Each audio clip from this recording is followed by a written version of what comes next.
Hello. Today we're going to work on releasing tension in the lower back with the aid of the feet and hips.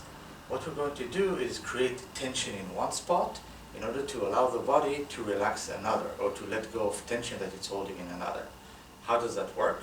As I hold my hand towards something, if I'm trying to push my right hand forward, this shoulder has to tense up to give it stability to some degree.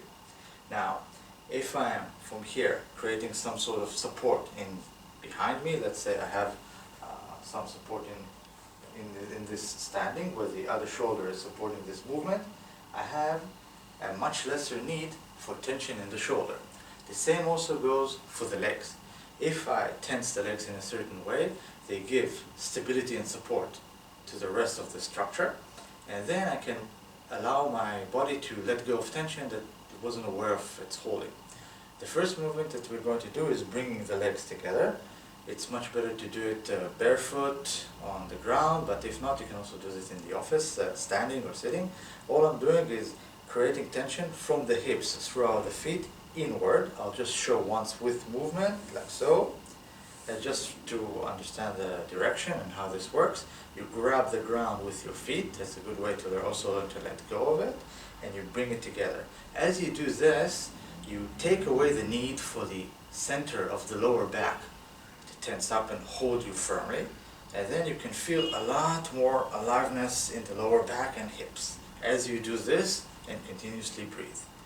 After, let's say, 5-10 breaths of these, let's revert it. I'm stretching out the legs to the side again. I'm grabbing with my toes and I'm pushing to the sides.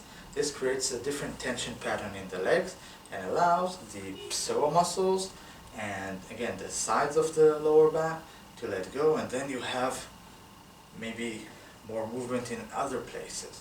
Everyone has their own tension pattern to work with.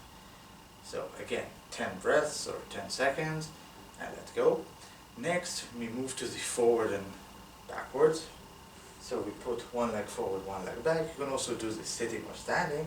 And from here, I'm bringing the legs together, again, holding onto the ground. And by this, you learn to understand the tension in between the legs. And this allows for the stomach to work better. You'd be finding new movements in your side. After you've done this, this is something that you can practice daily, even while waiting for the bus or while you're, holding your son in your hand. You'll have a much greater ability to move with your hips, with your lower back, because you have a lesser need for stability that comes from tension. You have more stability that comes from awareness to structural dynamic change. If I'm being pushed, let's say, if I'm tense, I'll start teetering like the Eiffel Tower. But if from here I can just relax the leg, it'll be much easier to move and will be also less injury prone. Thank you, and keep moving.